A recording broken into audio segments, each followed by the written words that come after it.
மீனராசிக்காரர்களுக்கெல்லாம் அப்பா உங்க கதை தான் பெரிய பஞ்சாயத்து. காரணம் என்னன்னா, ராசியிலே சுக்கிரன் உச்சம் பெறுகிறார். 3-8 இறைவனடி சேர்ந்து விடுவேன். இந்த மாதிரி ஏதாவது சொல்லிட்டே இருப்பீங்க. காரணம் என்ன அப்படின்னா, ராசியில சுக்கிர பகவான் உச்சம் பெற்றிருக்கிறார். உச்சம் பெற்ற சுக்கிர பகவான் ஆயுள் கூடிய 3-8 கூடியவன் என்பதால், 8 கூடியவன் போய் சம்பந்தம் இல்லாம குருவுடைய வீட்டுல சுக்கிரன் உச்சம் என்பதால் முக்கியமான விஷயமே என்ன அப்படின்னா, இந்த புத பகவான் நகர்ந்து அப்படியே என்ன பண்றார், 2ஆம் இடத்துல இருக்கக்கூடிய சுக்கிரனோடு சேருகிறார். சுக்கிரனோடு சேரும்போது 3ஆம் இடத்திலே சுக்கிர பகவான் ஆட்சி பெறுகிறார். இது இன்னும் மோசம். இங்க என்னடானா 6 கூடிய சூரிய பகவான் 2ஆம் இடத்துக்கு வந்துட்டார் தனாதிபதி வீட்டுல. ஸோ இதுவும் மோசம். அப்போ இந்த ஏப்ரல் தொடங்கி மே வரைக்கும் பணம்னு ஒரு விஷயம் வந்தா பாத்துக்கடா அப்படிங்கிற மாதிரி தான். ஸ்ரீமடம் உலகின் ஒரே விஸ்வரூப விஷ்ணு மாயா சாத்தன் மடம் ஜோதிட உலகின் சூப்பர் ஸ்டார் பிரம்மஸ்ரீ ராம்ஜி சுவாமிகள் அழைக்கிறார். ஸ்ரீமடம் வாங்க, சந்தோஷமா போங்க.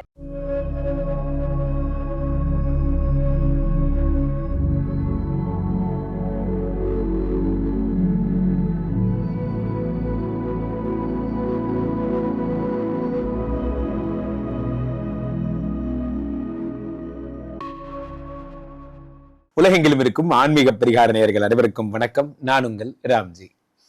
ஏப்ரல் மாதத்தில் நடக்கவிருக்கின்ற ஒரு ஏப்ரல் 1 தொடங்கி அடுத்து இந்த சம்மர் ஹாலிடேஸ் வரைக்குமே போங்க, மே வரைக்குமே கூட போகலாம்.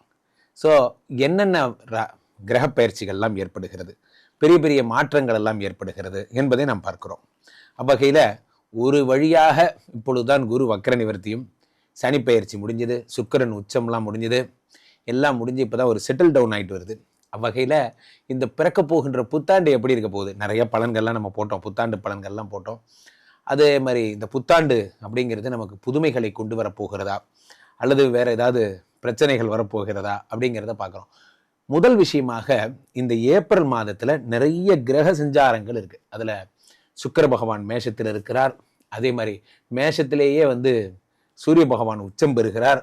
உண்மையிலேயே ஏப்ரல் 14 சிறப்பே என்ன அப்படின்னா, புத்தாண்டு அப்படிங்கிறதே சித்திரை மாதம் முதல் நாள். அந்த சித்திரைனா என்னங்கிறத தட் இஸ் மேஷம். அந்த மேஷத்தில் சூரியன் உச்சமாவதைத்தான் நாம் அப்படி சொல்கிறோம். இந்த சூரியன் உச்சம் மேஷத்தில் உச்சமாவதை நாம் மிகப்பெரிய திருநாளாக கொண்டாடுகிறோம். அதே சூரியன் மகரத்தில் எழுந்திருவது தான் நம்ம பொங்கல்னு கொண்டாடுறோம். அந்த மாதிரிலாம். ஸோ இந்த சூரியனை வைத்து தான் நம்மளோட ஒவ்வொரு மூமெண்ட்ஸும் இருக்குது. அவ்வகையில் இந்த சூரியனுடைய உச்சம் பெற்ற பலன்கள் யார் யாருக்கெல்லாம் நல்ல விஷயங்களை தரப்போகிறது. இதே நேரத்தில் நாம் மற்ற கிரகங்களையும் அனுசரிக்கிறோம். குரு பகவான் வக்ர நிவர்த்தி அடைந்திருக்கிறார். அதே நேரத்தில் சனி பகவான் மீனத்தில் குருவினுடைய வீட்டில் எழுந்தருளுகிறார். இப்படி எல்லாருமே ஒரு நார்மலாக இருக்கிற நேரம், யாரும் வக்கரமாகவும் இல்லை உக்கரமாகவும் இல்லை. அட் த சேம் டைம் எல்லா கிரகங்களும் நார்மலாக இருக்கிற ஒரு கோல்டன் டைம். இந்த பீரியடில் இந்த ஏப்ரல் 1 தொடங்கி மே மாதம் வரையிலே எப்பொழுதெல்லாம் யார் யார் வாழ்க்கையிலெல்லாம் மிகப்பெரிய அதிர்ஷ்டங்கள் கிடைக்க போகிறது, என்னென்ன புதையல் யோகங்கள் கிடைக்க போகிறது, வெளிநாடு செல்ல போகிறவங்க யார், குழந்தை பிராப்தி யாருக்கெல்லாம் வரப்போகிறது போன்ற நிறைய விஷயங்கள் பேச போகிறோம். ராசி ரீதியாக நாம் பார்த்து விடலாம். மீனராசிக்காரர்களுக்கெல்லாம் அப்பா உங்க கதை தான் பெரிய பஞ்சாயத்து. காரணம் என்னன்னா, ராசியிலே சுக்கிரன் உச்சம் பெறுகிறார். 3-8 கூடியவன் உச்சம். 8 கூடியவன்னா ஆயுசு சம்பந்தப்பட்ட பிறகு மீனராசிக்காரங்க டெய்லி பயந்துக்கிட்டே இருப்பீங்க. இன்றுடன் என்னோட கடைசி நாள், நாளை முதல் நான் இருக்க மாட்டேன், நாளையே இறைவனடி சேர்ந்து விடுவேன், இந்த மாதிரி ஏதாவது சொல்லிட்டே இருப்பீங்க. காரணம் என்ன அப்படின்னா, ராசியில சுக்கிர பகவான் உச்சம் பெற்றிருக்கிறார்.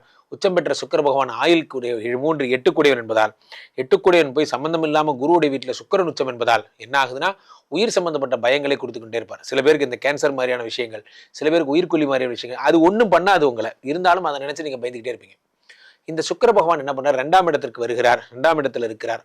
இப்போ 4-7 கூடிய பாதகாதிபதி புதன் என்ன பண்றார், இந்த 8ஆம் தேதிக்கு அப்புறம் உடம்புல நீச்சமாயிடுறார். 4-7 கூடிய புத பகவான் நீச்சம் என்பதால் தேவையில்லாத வம்பு வழக்கு பஞ்சாயத்து போன்றவைகள் எல்லாம் சரியாயிடும். உங்களுக்கு எதிரிகள் என்பதே இருக்காது. எதிரிகள் இல்லாத ஒரு ஜோன்ல நீங்க டிராவல் பண்ண போறீங்க. ரொம்ப நல்லா இருக்க போறீங்க. இதுல முக்கியமான விஷயமே என்ன அப்படின்னா, இந்த புத பகவான் நகர்ந்து அப்படியே என்ன பண்றார், 2ஆம் இடத்துல இருக்கக்கூடிய சுக்கிரனோடு சேருகிறார். சுக்கிரனோடு சேரும் பொழுது என்ன ஆகுதுன்னா, சுக்கிரனும் புதனுமாக சேர்ந்து திருமண வாழ்க்கையில பிரச்சனையை உண்டாக்க போறாங்க. மீனராசிக்காரர்கள் என்ன பண்றாங்க, திருமண வாழ்க்கையில 7 கூடிய பாதகாதிபதி சுக்கிரனோடு சேரப்போகிறார். சுக்கிரனோடு சேர்ந்து 2ஆம் இடத்தில் இருக்கிறார். பங்கு நீ மாட்டிக்கிட்ட பங்கு அப்படிங்கிற மாதிரி மாட்ட போறீங்க. ரொம்ப ஜாக்கிரதையா இருங்க. எக்ஸ் யாரு போன் பண்ணாலும் சரி, அம்மா வணக்கம்மா, நீங்கள் தொடர்பு கொள்ளும் வாடிக்கையாளர் தொடர்புக்கு வெளியே இருக்கிறாருன்னு உங்களுக்கு நீங்களே சொல்லிட்டு வெளியே போயிடுறது நல்லது. 3ஆம் இடத்திலே சுக்கிர பகவான் ஆட்சி பெறுகிறார். இது இன்னும் மோசம். இங்கே என்னடானா 6 சூரிய பகவான் 2ஆம் இடத்துக்கு வந்துட்டார் தனாதிபதி வீட்டில். ஸோ இதுவும் மோசம். அப்போது இந்த ஏப்ரல் தொடங்கி மே வரைக்கும் பணம்னு ஒரு விஷயம் வந்தால் பார்த்துக்கடா அப்படிங்கிற மாதிரி தான். இந்த ஏப்ரல்லேருந்து மே மாதம் வரைக்கும் பணம் அப்படிங்கிறது இருக்காது. ரொம்ப ஜாக்கிரதையாக இருக்கணும். எறும்புகள் எப்படி குளிர்காலத்திற்காக உணவை சேமித்து வைத்துக் கொள்கிறதோ, இப்பயே காசு எடுத்து 500 ரூபாய் நோட்டு 1000 ரூபாய் நோட்டெல்லாம் பத்திரமா வச்சுக்கிங்க. உங்களுக்கு பணம்ங்கிறது வரப்போகிறது இல்லை. இந்த ஒரு மாதமும் ரொம்ப டைட்டான மாதம். மீனராசிக்காரர்கள் ஜாக்கிரதை. கீழே போயிட்டு இருக்க இந்த 2 நம்பரை கூப்பிடுங்க. உங்களுடைய சொந்த ஜாதகத்தை பார்த்து கொள்ளுங்கள். உலக புகழ் வாய்ந்த நமது விஸ்வரூப விஷ்ணுமாயா எழுந்தருளி இருக்கக்கூடிய புனிதமான இந்த ஸ்ரீமடத்திலே தினசரி நடக்கின்ற விஷ்ணுமாயா ஹோமங்களில் கலந்து கொள்ளுங்கள். யாரெல்லாம் ஸ்ரீமடத்திற்கு வருகிறீர்களோ, விஷ்ணுமாயா யாகங்களில் கலந்து கொள்கிறீர்களோ, இந்த சுவாமியை ஒரு தடவை பார்த்தா போதும், உங்களுடைய பிரச்சனைகள் எல்லாம் சரியாயிடும். எங்கிட்ட ஒரு கன்சல்டேஷன் எடுத்துகிட்டு சுவாமியை பார்த்துட்டு போங்க. உங்களுடைய வாழ்க்கையில் மிக அற்புதமான நல்ல விஷயங்கள் எல்லாம் ஏற்படும். தொடர்ந்து விஷ்ணுமாயாவினுடைய பிரதிமைகள், சிலைகள் எல்லாம் நாம் உருவாக்கி தருகிறோம். நிறைய நல்ல விஷயங்கள் நம்ம பண்ணிட்டு இருக்கோம். யாருக்காவது தீட்சை வேணும், இந்த சிலைகள் எல்லாம் வேண்டும் என்று கேட்பவர்கள் எல்லாம் கூட என்னை அணுகலாம். எந்த ஒரு விஷயமே ஒரு துவக்கம் என்பது என்ன அப்படின்னா, அந்த நல்ல நேரம், what is good time, what is bad time. Good time is nothing but initiation பாங்க. இந்த மாதிரி நல்ல விஷயத்துக்கான முன்னெடுப்பு ஸ்ரீமடத்திற்கு வந்தால் நடக்கும் என்பது திண்ணம். ஸ்ரீமடத்திற்கு வரும் யாரும் வெறுங்கையோடு செல்வதில்லை. இந்த மாதிரிலாம் நம்ம சொல்லலாம். ஸோ என்னிடம் ஜாதகம் பார்ப்பவர்கள்லாம் நிறைய பேர் புக் பண்ணிவிட்டு நம்பர் கிடைக்கல, ரொம்ப லேட் ஆகுது, அது மாதிரிலாம் வருத்தப்படுறீங்க.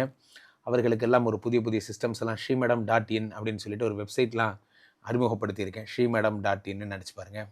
அந்த வெப்சைட் ஆஸ்க் ராம்ஜின்னு ஒரு ChatGPTலாம் வரும்.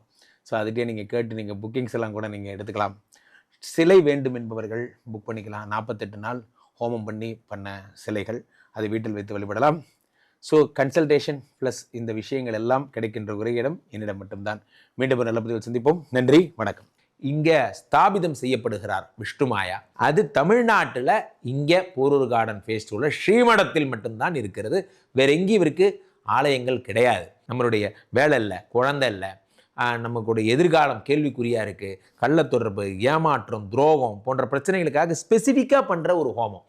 இந்த ஹோமம் 48 நாள் தினமும் பண்ணுறோம். இப்போ நீங்கள் புக் பண்ணுறீங்கன்னா இன்னிலிருந்து 48 நாள் இந்த ஹோமம் பண்ணி உங்களுக்கு அந்த பிரச்சனைகளை சேலஞ்சிங்காக சரி பண்ணி தரோம். ஸோ விஷ்ணுமாயா சாத்தனுடைய ஆலயத்திற்கு நீங்கள் வாருங்கள், இந்த ஸ்ரீமடத்திற்கு வாருங்கள், வந்து இந்த ஹோமத்தில் கலந்து கொள்ளுங்கள். இதை பற்றி தரவுகள் கீழே போயிட்டு இருக்க நம்பரை கேட்டு தெரிஞ்சு புக் பண்ணிக்கிட்டு இந்த ஹோமத்தில் நீங்களும் பங்கெடுக்கலாம்.